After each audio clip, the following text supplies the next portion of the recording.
So I often get these emails from game companies wanting me to, well, they want me to shill their games. Now obviously what they don't know is how dedicated to self-sabotage I am. At least that's what my therapist said, because ever since I started this channel, I've always promised to never do video game sponsorships. No, not even for War Thunder. So a few months ago, whenever I got this email to do a sponsored video for an upcoming life simulation game, of course my immediate response was, well, no. But then around the same time, I got another email to do a sponsored video for a completely different life simulation game, and of course my response was, well, no. And then I started seeing all these YouTube videos for this other completely different life simulation game, and according to these YouTubers, this one was perhaps the cutest and coziest of them all. Seeing all of these brand new life simulation games pop up out of nowhere kinda got my gears turning, and it kinda got me thinking, what the hell are these games?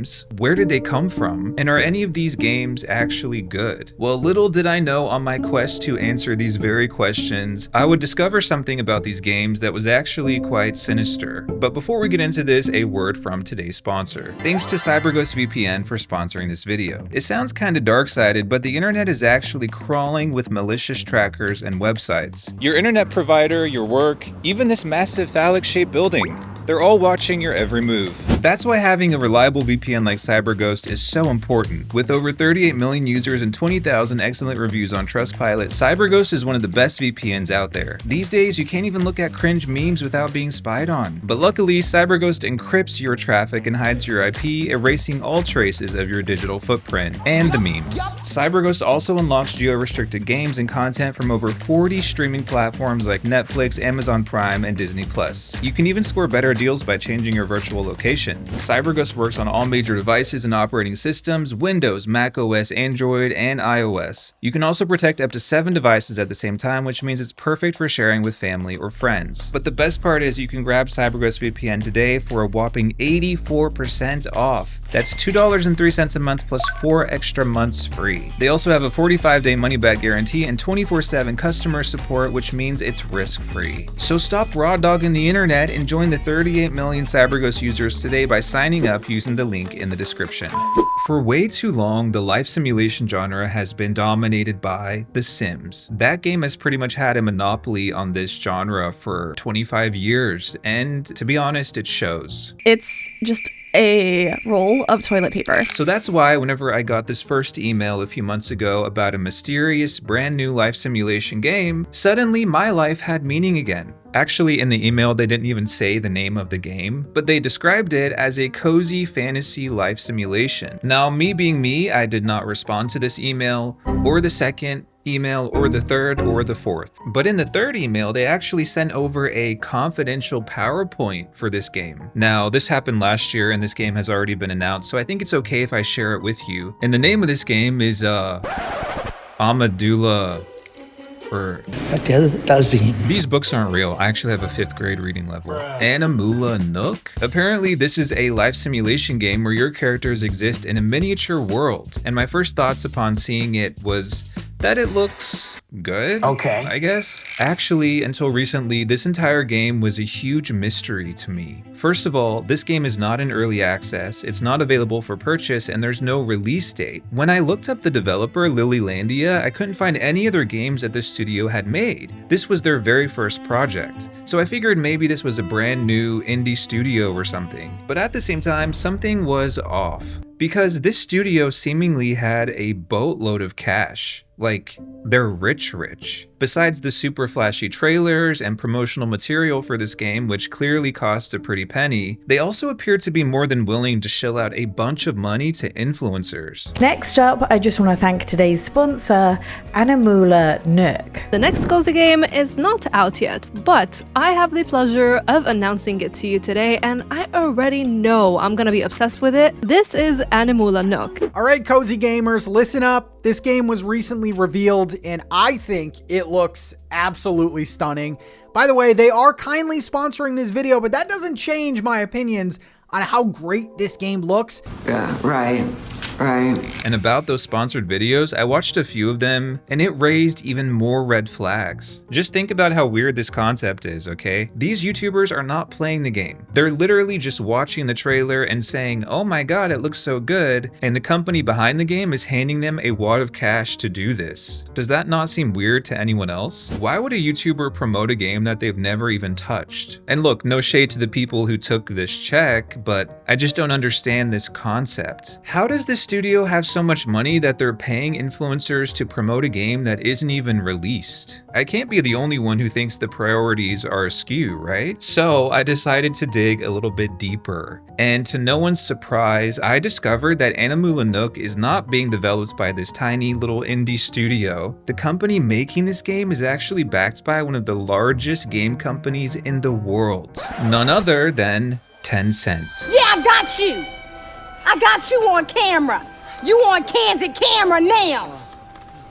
You ain't know that. By the way, this information was nowhere in the promotional materials or any of the 4 emails they sent me. But after I realized this, things started to make a lot more sense. The influencer marketing, the fancy promotional material. Lilylandia, the developer, was not this ambitious indie studio that I thought they were. They're owned by the largest video game publisher in the world, Tencent, which is worth like 700 billion US dollars. To put that in perspective, they're more than 15 times larger than EA. And Tencent doesn't just make video games, but the company itself is massive, like top 20 biggest companies in the world. Now, like I said, we don't know much about this game. They're kind of hush-hush about the details. They released a few Q&As on Steam, but if Tencent's history with video games tells us anything, I think the biggest concern we should have about this game is that it will be heavily monetized. They also start incorporating AI in their game development. So there's still a lot of things they can do to incorporate AI to empower the game revenues in the future. Tencent is incredibly wealthy for a reason, and part of that wealth comes from the way they monetize their video games. So is it really surprising that this company has slithered its way into this famously lucrative life simulation genre? We'll answer that in a second. Because remember I told you there were actually 2 emails. Well, the second one was a lot more straightforward, but perhaps equally lucrative, I don't know. Please like and subscribe, I'm very hungry. For this second game, the company actually wanted me to make an 8 to 10 minute ad for the game. But in the email, they described this game as a cross between The Sims, Stardew Valley, Animal Crossing, Dinkum, Story of Seasons, and Coral Island.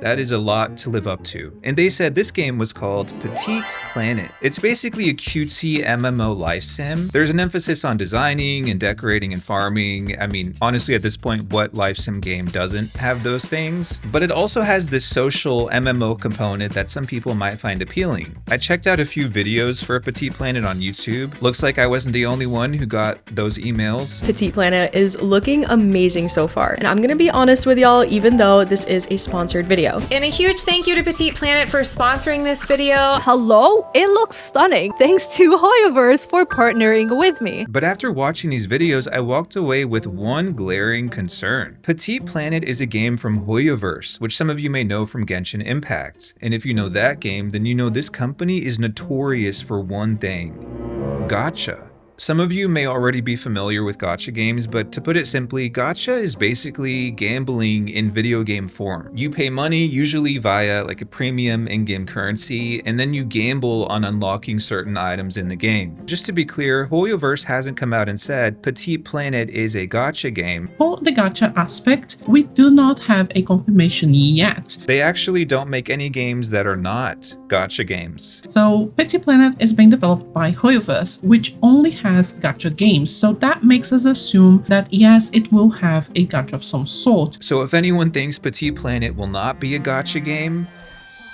they gotcha. Okay, that was a terrible joke. Just end me now. I also looked a bit closer and it appears that they already have the infrastructure set up to implement gacha into this game. For example, there's already more than one currency, including a premium currency. And it appears that things like hair and outfits, possibly even building and decorating items, will probably be part of that gacha component. Petite Planet is currently in closed beta, and I just want to be clear, I'm not saying this game looks bad. To be honest, of all the games I'm I'm talking about in this video, this one appears to be the most complete. I've heard a lot of people describe it as Animal Crossing in space, and I know these types of games do appeal to a lot of people, but my primary concern isn't that the game is going to be bad. My concern is about Gacha entering the life sim space. And what amplifies my concerns is that Petit Planet is not the only Gacha game that's entering the life sim market. Introducing Heartopia, yet another cutesy life simulation game that's already available in early access. You may have already seen a bunch of life sim, cozy gamer content creators playing this game already. You know I love building games, and there's this new one called Heartopia that I am so excited about. It's got adorable characters, cutesy animals, a pretty world, and it's also pretty rough, to be honest with you. If you take a look at Heartopia's Steam page, you can already see that the game has mixed reviews. And one of the reasons for this is that the game has generative AI. Yes, Heartopia has admitted to using generative AI,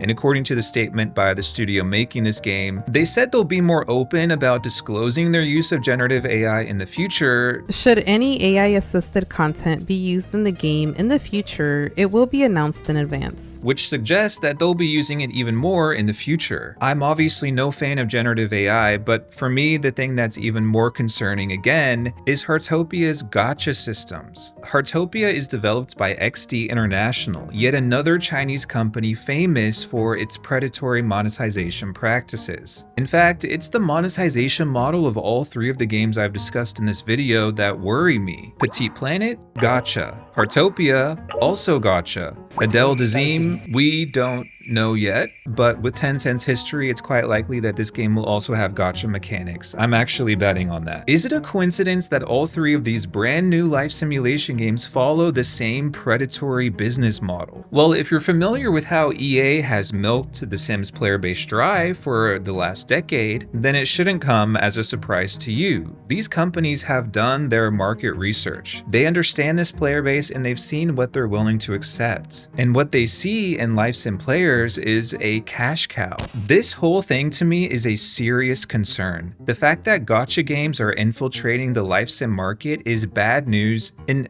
every imaginable way. A 2022 research study showed a strong correlation between people who gamble and people who play gacha games, with gacha gamers demonstrating high levels of stress, anxiety, and addictive gambling tendencies. Nearly 10% of gacha gamers develop a gambling addiction, and 50% of minors who play gacha games exhibit gambling tendencies. And I think this is why just last year, the EU released new guidelines that regulate how in-game currencies and loot boxes can be implemented in games. It's undeniable that gacha is bad for players and it's inherently anti-consumer. Gacha games like these prey on the same completionist mindset that already has taken root in the life sim genre. As we all know, there are Sims 4 players who have spent over $1,000 on DLC for that game. Imagine one of those players picking up Petit Planet or Adele Dazeem or Heartopia and being given free reign. With these games, they won't even have to wait for the next big DLC to come out because from the jump, they'll have free reign to spend obscene amounts of money on the unlimited supply of microtransactions for new clothes and furniture and build items and hair and pets. This is a slippery slope for players and it's a recipe for disaster in the life sim genre. Regardless of the quality of these games, again, I'm not saying they're all going to be terrible. Two of them I haven't even played. I have no way of knowing the quality of these games. But that doesn't matter because I don't think we should be normalizing or even welcoming gacha games into the life sim space. Hell, we shouldn't normalize any form of excessive monetization in video games, period, but Sims players have already done that. So in the end, I guess it's not surprising that these three games, with perhaps the most predatory monetization models in the entire video game industry, have found their way into the life sim space. Now, luckily, it's not all doom and gloom. On the polar opposite end of the spectrum, we have games like the upcoming indie life sim Paralives, which is taking a Stardew Valley-esque approach to monetization with no paid DLC, free updates, no microtransactions, just a base game that you buy and that's it. Sounds like a great deal to me. And so does CyberGhost VPN, which is 84% off. That's $2.03 a month. It's risk-free, easy to use, and you can unblock any blocked content on the internet. So join the 38 million people using CyberGhost by clicking the link below and getting CyberGhost VPN today. By the way, thank you to my Discord friend Maisie who reminded me about these games and inspired me to make this video. I'll have her YouTube channel in the description. And also, Please don't make fun of my setup. I'm trying. I want to be one of the cool YouTubers, you know? But I'm starting to think that this is also a form of self-sabotage. So I'm gonna go cry. I think that was it. Yeah. OMW, on my way to you. Good at what I do. I'm OMW. OMW, on my way to you. Good at what I do. I'm OMW.